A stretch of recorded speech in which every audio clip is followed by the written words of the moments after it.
Kasus kriminalitas dari hari ke hari tak pernah sepi.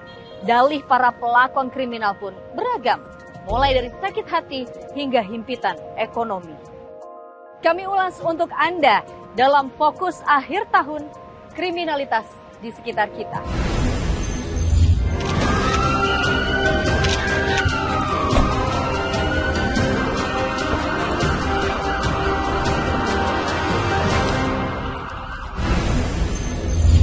Pencurian dengan pemberatan atau curat menjadi kejahatan yang paling banyak terjadi sepanjang tahun 2023. Pelaku kriminal bahkan nekat berbuat sadis hingga jatuh korban jiwa. Pertengahan Januari 2023, perampokan terjadi di rumah dinas Wali Kota Blitar, Jawa Timur. Rumah yang terletak di Jalan Sudanco Supriyadi, Blitar, Jawa Timur itu disatroni rampok berjumlah lebih dari 3 orang. Kawanan rampok masuk ke kawasan rumah dinas wali kota menggunakan minibus berplat merah selayaknya mobil dinas. 3 orang penjaga rumah dilumpuhkan lalu disekap kawanan bandit yang berhasil masuk. Perampok bersenjata lalu menyatroni wali kota Santoso dan istrinya serta memaksa keduanya menunjukkan tempat penyimpanan uang dan barang berharga. Para tersangka kemudian menggasak uang tunai sekira 750 juta rupiah, sebuah ponsel dan sejumlah perhiasan milik istri wali kota lalu kabur. Sekira 1 bulan setelah kejadian, aparat gabungan Polda Jawa Timur dan Polres Blitar menangkap 4 eksekutor perampokan yang juga residivis kasus serupa serta penyalahgunaan narkoba. Perampokan berencana itu ternyata melibatkan mantan wali kota Blitar, yakni Samanhudi Anwar. Samanhudi memberikan informasi kepada 4 tersangka lain perihal seluk-beluk rumah bupati, termasuk lokasi penyimpanan barang berharga. Hal itu ia lakukan saat mereka mendekam di Lapas Sragen, Jawa Tengah. Ketika itu, Samanhudi menjalani hukuman atas kasus suap pembangunan gedung sekolah di Kota Blitar tahun 2018. Kasus pencurian disertai pemberatan juga terjadi di Sleman, daerah istimewa Yogyakarta akhir Maret tahun 2023. Seorang pria berusia 23 tahun nekat membunuh dan memutilasi tubuh wanita teman kencannya di sebuah hotel di kawasan Sleman. Perbuatan keji dilakukan tersangka demi menguasai harta korban berupa uang tunai, sepeda motor, serta 2 ponsel milik korban. Barang curian itu rencananya dijual tersangka untuk menutupi utang pinjaman online di 3 aplikasi. Tersangka awalnya mengenal korban melalui media sosial. Ia pun menyusun siasat bertemu korban di sebuah kamar hotel. Di kamar itulah nyawa wanita berinisial AI dihabisi dengan keji. Untuk menghilangkan jejak, jasad korban dimutilasi menjadi puluhan potongan kecil. Kasus pencurian kendaraan bermotor di Jakarta Timur yang dilakukan sekelompok orang dan mengakibatkan seorang pria meninggal dunia di bulan Oktober 2023 juga menyita perhatian publik. Dwi Yarto, pria berusia 39 tahun, dibunuh dan jasadnya dibuang ke aliran Sungai Kanal Banjir Timur di Cakung, Jakarta Timur. Polisi mengungkap perkara dengan menangkap 3 perampok disertai pembunuhan terhadap kepala bagian di perusahaan transportasi PT MRT Jakarta. Perampokan berencana ini diinisiasi salah satu tersangka berinisial R. Terlilit utang sebesar 3 miliar rupiah menjadi motif ia mengajak 2 rekannya merencanakan perampokan dengan mencari korban melalui media sosial. Dalam aksinya, para tersangka berpura-pura ingin membeli mobil milik korban yang dijualnya di platform media sosial. Dibujuk untuk menunggu, kemudian dibawa ke mobil, seolah-olah akan diantar ke rumahnya sambil menunggu driver masuk. Pada saat di gerbang tol Tebet dilakukanlah pembunuhan tersebut. Lingkungan keluarga sejatinya jadi tempat teraman, terutama bagi anak-anak dan perempuan. Tapi kenyataannya tak semanis harapan. Cemburu, perebutan harta, kebencian yang membara, hingga tekanan kehidupan melatari berbagai tragedi memilukan hingga tak jarang merenggut nyawa.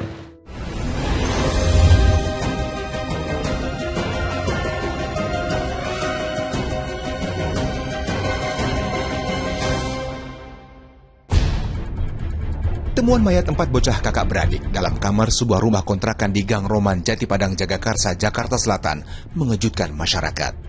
Kisah tragis itu terkuak ketika para tetangga mencium bau busuk dari dalam rumah. Jenazah 4 bocah kakak beradik, usia 1 tahun, 3 tahun, 4 tahun, dan 6 tahun itu ditemukan tergeletak berjejer di tempat tidur. Tetangga juga menemukan ayah mereka yang berinisial PD tergeletak di kamar mandi dengan luka sayatan di sejumlah tubuh. Dari hasil olah TKP dan pemeriksaan mendalam, terungkap keempat bocah itu diduga dihabisi oleh ayah kandung mereka saat sang ibu tergolek di RSUD Pasar Minggu akibat dianiaya suaminya.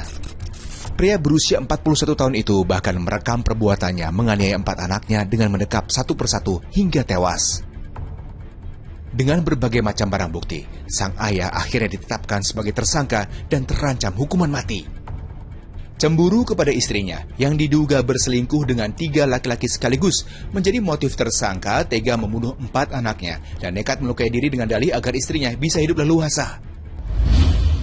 Motif tersangka P ini melakukan perbuatan keji tersebut adalah karena cemburu.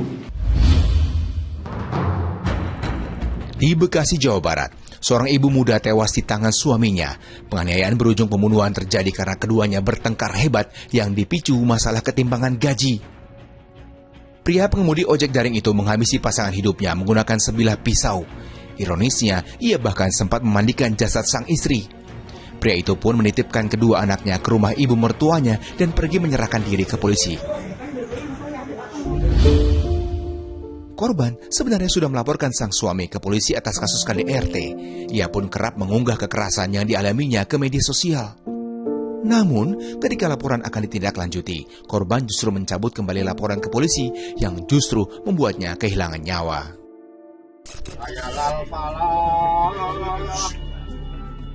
Seorang ibu rumah tangga tewas di dalam sebuah rumah kontrakan di Pati, Jawa Tengah. Tragisnya, saat ditemukan, jasad wanita berusia 31 tahun itu tergeletak sambil memeluk bayinya yang baru berusia 1 bulan. Terungkap, korban sempat dianiaya suaminya sebelum ditinggal keluar kota. Pemicunya, kecemburuan pria itu karena dilarang membuka ponsel istrinya. Ungkapan pelaku kasus pembunuhan ibu dan anak, yaitu Tuti Suhartini berusia 55 tahun dan anaknya Amalia Mustika Ratu yang berusia 23 tahun di Jalan Cagak, Subang, Jawa Barat, menambah panjang daftar tragedi kekerasan dalam rumah tangga. Kasus yang terjadi tahun 2021 itu baru bisa terungkap di tahun 2023 berkat pengakuan keponakan korban bernama Ramdanu atau Danu. Ia menyebut Yoseplah yang menjadi dalang pembunuhan istri dan anaknya. Polisi akhirnya menetapkan 5 tersangka atas pembunuhan ibu dan anak yang jasadnya ditemukan dalam bagasi mobil mewah di garasi rumah mereka 18 Agustus 2021 silam. Mereka adalah suami sekaligus ayah Amel yang bernama Yosep Hidayah, Ramdanu, kemudian istri muda Yosep, Mimin Mintarsih, serta 2 anaknya. Kekerasan dalam rumah tangga juga tak mengenal kelas sosial. Salah satu korbannya adalah artis senior Vena Melinda. Ia dianiaya suaminya, Ferry Irawan, di sebuah hotel di Kediri, Jawa Timur, awal Januari 2023. Tindak kekerasan yang menimpanya dipicu kecemburuan Ferry Irawan serta masalah hubungan suami istri. Sejumlah fakta penganiayaan yang terungkap di kantor polisi hingga proses hukum yang berujung pada penahanan aktor kawakan itu menyedot perhatian publik. Kasus kekerasan oleh orang dekat juga berulang kali terjadi sepanjang tahun 2023. Namun, yang paling menyedot perhatian masyarakat adalah kasus tewasnya perempuan muda di tangan kekasihnya, anak seorang anggota dewan. Perempuan asal Jawa Barat itu ditemukan petugas keamanan tergeletak di area parkir sebuah mal di kota Surabaya, Jawa Timur, awal Oktober 2023. Rekaman video amatir peristiwa itu beredar di media sosial. Ironisnya, diduga yang merekam kejadian ini adalah kekasihnya. Gak tahu. Aku mau keluar, tiba-tiba di jalan, gak bisa keluar. Korban dianiaya sepulang dari tempat hiburan karaoke di mal tersebut. Meski sempat dilarikan ke rumah sakit, nyawa perempuan bernama Dini Afrianti itu tak bisa diselamatkan. Pacar korban, Gregorius Ronald Tanur, akhirnya ditetapkan sebagai tersangka. Dari rekaman CCTV, pria berusia 31 tahun yang merupakan anak mantan anggota dewan itu sempat menganiaya korban dengan botol minuman keras dan melindasnya dengan mobil. Setelah diusut, motif penganiayaan itu dipicu perselisihan hebat antar keduanya. Tingginya kasus kekerasan terhadap perempuan terekam dalam aplikasi Simfoni milik Kementerian Pemberdayaan Perempuan dan Perlindungan Anak. Sepanjang tahun 2023, lebih dari 23.240 perempuan mengalami tindak kekerasan. Sementara lokasi kejadian, lebih dari 50% terjadi dalam lingkup rumah tangga.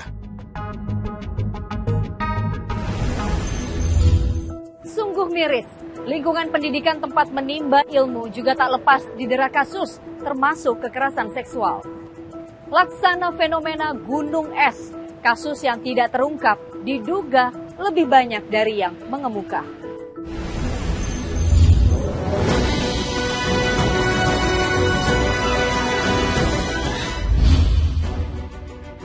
Aparat Polres Batang menggeledah sebuah pondok pesantren di Kecamatan Bandar, Kabupaten Batang, Jawa Tengah. Berdasarkan laporan sejumlah orang tua santriwati, guru ngaji sekaligus pengelola pondok pesantren itu sudah mencabuli puluhan santriwati yang sebagian besar di bawah umur. Diduga, aksi tak terpuji dilakukannya sejak tahun 2019. Agar bisa mencabuli para santriwatinya dengan leluasa, ia melakukan prosesi seolah ijab kabul dengan dalih telah menikahi para korban untuk membuang nasib sial mereka. Dari hasil penyidikan, terungkap jumlah korbannya mencapai 22 orang. Pencabulan dalam lingkup pendidikan agama juga terungkap di bulan April 2023. Kali ini pelakunya seorang guru ngaji di Batang, Jawa Tengah. Pria itu diduga berbuat asusila terhadap sejumlah murid laki-laki. Berdalih memberi pelajaran sholat malam, para korban dibujuk menginap di rumah guru ngaji. Namun, alih-alih mendapat pelajaran, para korban justru dicabuli. Perbuatan pria itu berlangsung mulus sejak tahun 2017 dengan jumlah korban mencapai belasan anak. Terkuaknya beragam kasus di lingkungan sekolah tak pelak membuat kita mengelus dada. Begitu pula dengan kasus bullying atau perundungan sesama pelajar. Dari beberapa peristiwa yang mencuat, turut melibatkan anak-anak dari lingkungan keluarga pejabat dan abdi negara. Dan orang tua ikut pula menanggung akibatnya. Bulan Februari 2023, segala kemewahan yang dimiliki Mario Dandi Satrio, si anak pejabat Dirjen Pajak, harus ia tinggalkan karena tindak pidana yang dilakukannya. Dari rekaman ponsel, pemuda 20 tahun itu terlihat terus menganiaya David, sang korban, tanpa ampun. Kondisi putra dari pengurus pusat GP Ansor yang sempat koma turut mendapat perhatian Menteri Agama Yakut Khalil Kaumas. Bukan cuma Menteri Agama, Kabinet Kerja dari sektor keuangan turut memberi perhatian pada kondisi kesehatan remaja 17 tahun tersebut dengan menjenguknya di rumah sakit. Iya, kementeriannya dipimpin Sri Mulyani itu ikut menuai sorotan publik atas ulah anak salah satu pejabat eselon 3 di lingkup Ditjen Pajak. Atas upaya hukum banding yang ditolak Majelis Hakim Pengadilan Tinggi DKI Jakarta, Mario Dandi tetap dijatuhi hukuman 12 tahun penjara sesuai putusan Majelis Hakim Pengadilan Negeri Jakarta Selatan. Sementara rekannya, Shane Lucas juga tetap dijatuhi hukuman 5 tahun penjara oleh Majelis Hakim Pengadilan Tinggi DKI Jakarta. Shane dinilai turut serta terlibat dalam tindak penganiayaan berat terhadap David Ozora. Buntut dari kriminalitas sang anak, ayah Mario Dandi, Rafael Alun Trisambodo, akhirnya dicopot dari jabatannya sebagai Kabag Umum Kanwil Ditjen Pajak Jakarta Selatan II. Terdakwa kasus gratifikasi dan tindak pidana pencucian uang hingga 100 miliar rupiah itu dituntut 14 tahun penjara oleh jaksa KPK.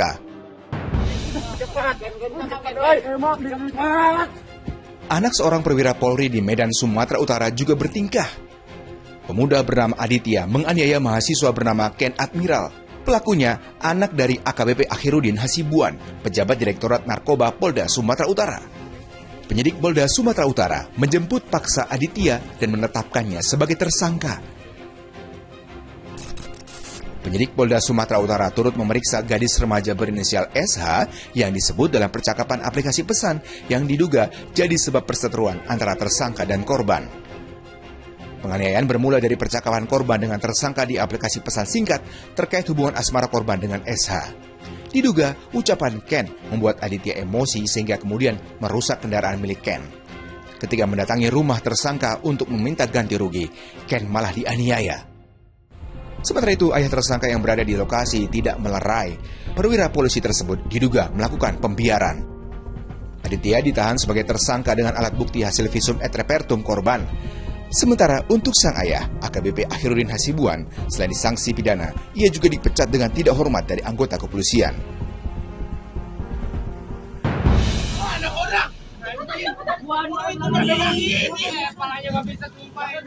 Tak hanya anak mantan pejabat yang berulah, bukannya fokus belajar menggapai masa depan, para pelajar malah melakukan tindakan negatif. Korbannya, seorang pelajar SMK di Simpang Pomat, Jalan Raya Bogor, Jakarta. Ia yang masih mengenakan seragam terkapar penuh luka. Korban tiba-tiba disabet senjata tajam oleh 3 remaja.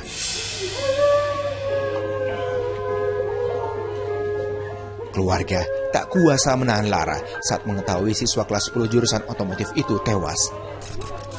Akhirnya, polisi membekuk 2 remaja berusia 17 tahun dan 18 tahun.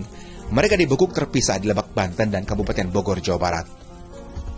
Motifnya dipicu adanya tantangan dari seorang siswa tempat korban bersekolah melalui media sosial. Tak menemukan siswa yang dimaksud, kedua pelaku lalu menyasar secara acak hingga akhirnya membacok korban. Kebakaran yang melanda 2 ruang kelas di sebuah sekolah menengah pertama atau SMP di Kecamatan Pringsurat, Temanggung, Jawa Tengah menyita perhatian warga. Polisi juga mengamankan bukti CCTV yang memperlihatkan detik-detik terduga pelaku membakar gedung sekolah. Aparat Polres Temanggung meringkus seorang remaja 14 tahun yang juga berstatus sebagai murid di SMP itu. Sakit hati, diduga jadi motif remaja berinisial R itu nekat membakar sekolah yang jadi tempatnya menimba ilmu. Ia sakit hati karena dugaan tindak perundungan yang dilakukan rekan sekolah serta oknum guru terhadap R. Polisi tidak menahan remaja berinisial R dan menitipkannya kepada keluarga dengan mekanisme wajib lapor. Bukannya merasa bersalah, seorang siswa SMP yang menganiaya adik kelasnya justru bergaya di akhir video seakan bangga akan tingkahnya. Tak pelak, ulah konyolnya membuat banyak warga sangat geram hingga menggeruduk rumah siswa berinisial MK.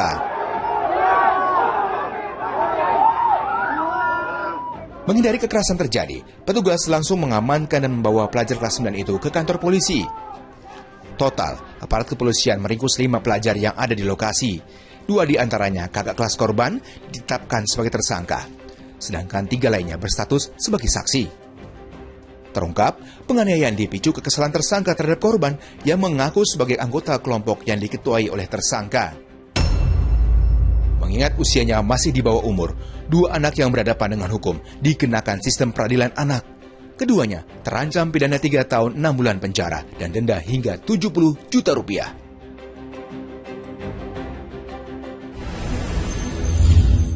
Pemirsa, uang tak jarang membuat gelap mata dan rela melakukan apa saja termasuk melakoni penipuan dan penggelapan. Modus penipuan pun beragam.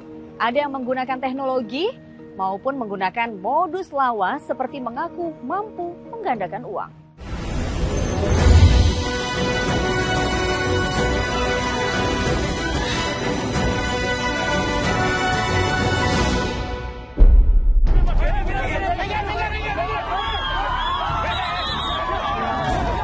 Tipu daya menggandakan uang oleh orang yang mengaku memiliki kekuatan supranatural atau dukun kembali memakan korban jiwa. Terus gini, Pak.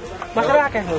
Oh, no. Boleh sama ini ya? Tak tanggung-tanggung, korban yang tewas mencapai 12 orang. Tersangkanya adalah Slamet Tohari, pria 45 tahun asal desa Balun, Kecamatan Wanayasa, Banjarnegara, Jawa Tengah, dan tangan kanannya bernama Budi Santoso yang mahir menyebar tipuan penggandaan uang di media sosial. Kasus pembunuhan berantai ini terungkap dari salah satu korban bernama Parianto yang sempat dilaporkan hilang oleh keluarga. Berkat lokasi peta terakhir yang dikirim korban, terungkap Slamet membunuh Parianto dengan racun di kediamannya di Banjarnegara, Jawa Tengah. Dari penelusuran aparat kepolisian, total 12 korban dibunuh dan dikubur Slamet di lokasi perkebunan miliknya. Kepada penyidik, Slamet mengaku sudah menipu dan menggandakan uang para korban sejak tahun 2020.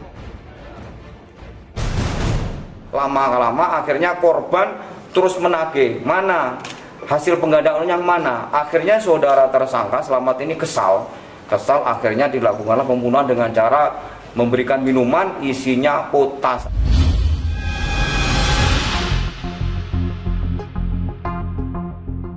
Awal April 2023, muncul modus penipuan baru yang memanfaatkan Quick Response Code Indonesian Standard atau KRIS. Seorang pria bernama Muhammad Iman Mahlil menempelkan stiker bergambar sebuah kode batang alias barcode KRIS bertuliskan restorasi masjid di kotak amal yang ada di sejumlah masjid di Jakarta dan Tangerang Selatan. Tersangka juga menempelkan stiker serupa di pusat perbelanjaan, stasiun pengisian bahan bakar umum, serta area Terminal 2 dan 3 Bandara Soekarno-Hatta. Tersangka yang ditangkap di sebuah indekos mewah di kawasan Patal Senayan, Jakarta Selatan mengakui seluruh perbuatannya. Ia mengaku telah menempelkan stiker kris palsu di 38 titik dan berhasil menghimpun dana untuk kepentingan pribadi sekira 13 juta rupiah.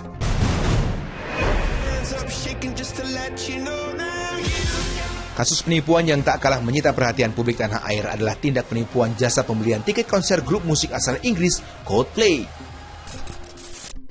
Ya, perburuan tiket seharga Rp800.000 hingga Rp11 juta yang dijual 6 bulan sebelum konser berlangsung dimanfaatkan pasangan suami istri Arditya Bona dan Widya untuk melakukan penipuan berkedok jasa titip pembelian tiket konser secara daring.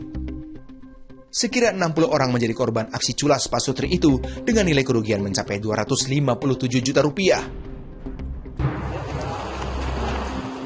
Kasus penipuan dan penggelapan tiket konser grup musik Coldplay juga menjerat seorang perempuan bernama Gisha Deborah.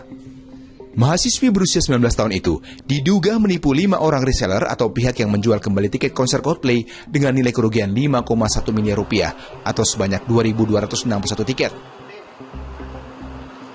GDA ini menawarkan kepada teman-temannya sebagai reseller ya, dengan dalih bahwa tiket tersebut adalah tiket komplimen. Lagi-lagi didasari uang. Ya, perjudian masih saja marak terjadi. Bahkan di era modern, berkembang pula judi online atau judi daring. Transaksi judi daring bahkan mencapai ratusan miliar rupiah. Ini membuat kepolisian terus berbenah dan tak boleh kalah dari intrik-intrik pelaku kejahatan dunia maya.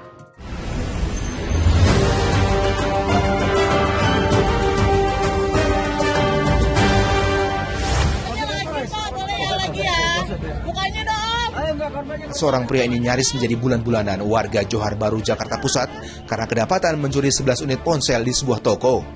Pria ini mengaku terpaksa mencuri ponsel gara-gara kecanduan judi online. Iya, penetrasi judi online memang sudah sangat masif hingga masuk di berbagai lapisan sosial masyarakat. Bahkan, seorang anggota DPRD DKI Jakarta saja bisa terjerumus hingga harus rela dipecat karena memainkan game yang diduga judi slot. Polisi juga mengincar sejumlah selebritas media sosial yang terlibat dalam perkara tersebut. Tak sedikit pula dari mereka yang sudah diamankan polisi. Sedikitnya ada 26 figur publik yang telah dilaporkan ke polisi, terdiri dari selebgram, penyanyi hingga komedian. Jadi teman-teman jangan nggak bisa berlindung dengan ini game online, nggak bisa. Ya, kalau memang dia cerdas, ya hindari sajalah daripada game online itu berisiko juga kan.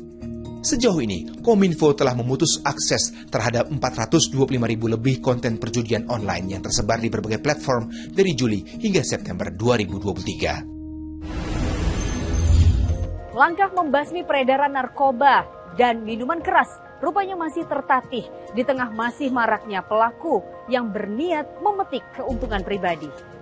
Ya, pengaruh buruk narkoba dan minuman keras nyatanya tak membuat jera para pengguna. Padahal tak sedikit yang harus mati sia-sia.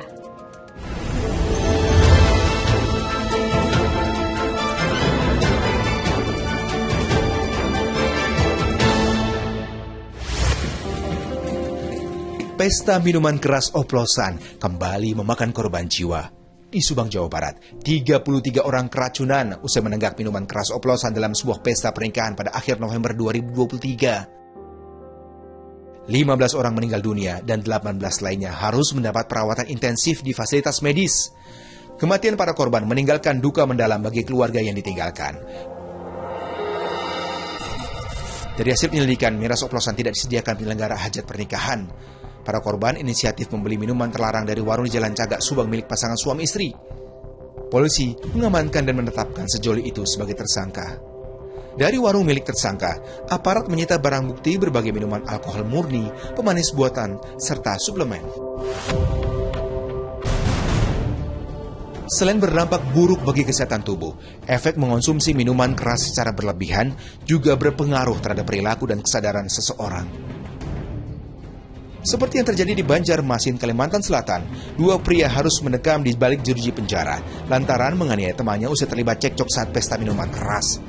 Akibat kejadian itu, 2 orang yang merupakan kakak beradik meninggal dunia. Tragedi bermula saat kedua korban mengonsumsi minuman keras bersama salah satu tersangka. Tanpa sebab yang jelas, tersangka terlibat adu mulut dengan kedua korban hingga berujung perkelahian. Kedua korban meninggal dunia akibat terkena sabetan senjata tajam saat perkelahian. Sementara 3 pria yang masih kerabat korban ikut terluka dalam kejadian itu. Sebagian kasus penyalahgunaan narkotika dan obat terlarang atau narkoba pada tahun 2023 melibatkan anak-anak, pelajar, dan mahasiswa.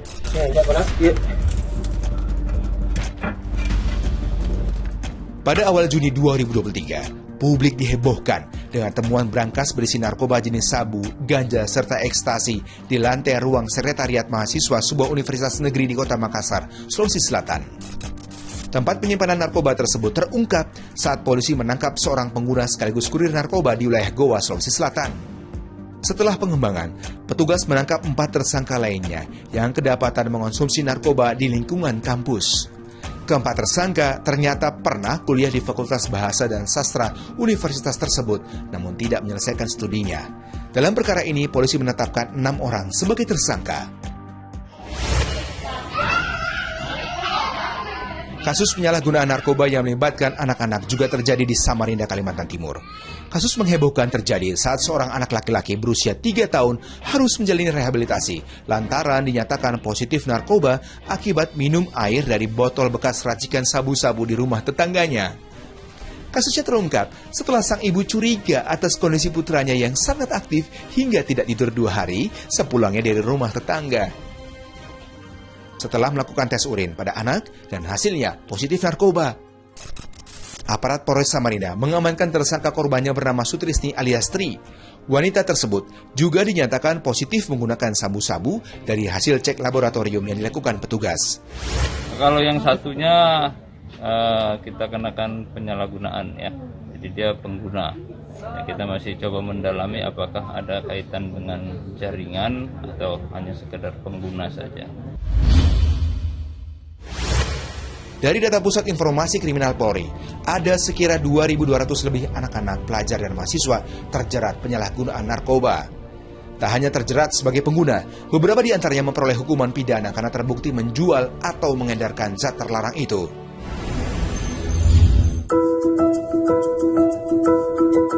Ragam peristiwa kriminal yang terjadi turut menyedot perhatian para netizen. Program Patroli Files yang dikemas di TikTok bahkan viral hingga ditonton puluhan juta pengguna media sosial itu. Dan berikut adalah 10 konten Patroli Files yang disaksikan warganet.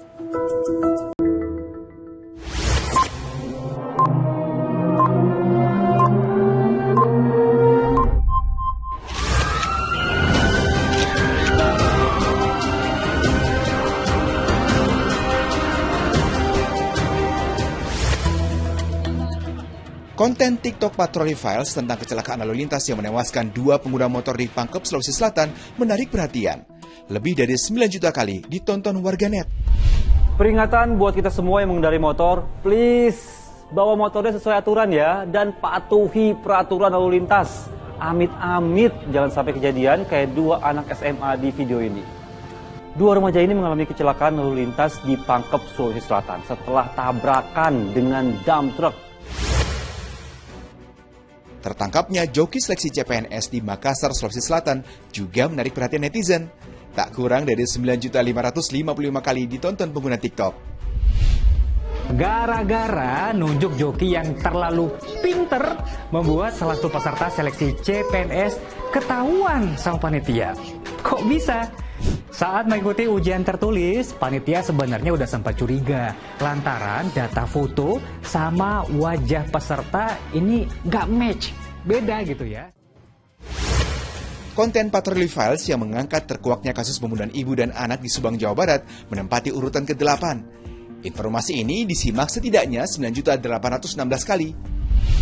Akhirnya dong, setelah 2 tahun lamanya, misteri siapa pelakunya terungkap. Lega. Sebenarnya pengungkapan ini karena keponakan korban dari Tuti Suhartini yang akhirnya menyerahkan diri ke polisi. Nah, sosok Danu inilah yang lantas mengungkap tersangka lainnya, yakni Yosef, si kepala keluarga dari kedua korban.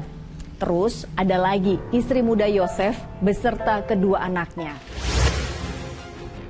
Mayat bos depo air minum isi ulang yang ditemukan termutilasi dan dicor semen di tempat usahanya di kawasan Semarang, Jawa Tengah juga jadi salah satu konten terbanyak yang ditonton. Ada di urutan 7, sudah dilihat lebih dari 10.267 kali. Lagi-lagi ada temuan mayat yang dicor dalam semen. Kali ini di Semarang, Jawa Tengah. Serem.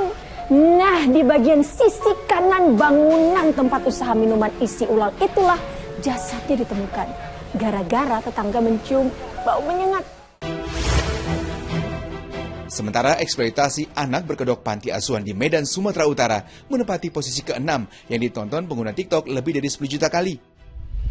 Ada nih orang kayak gini ya, dia diriin panti asuhan bukan murni buat merawat dan nolong anak, tapi justru ngejadiin mereka sebagai objek eksploitasi di media sosial.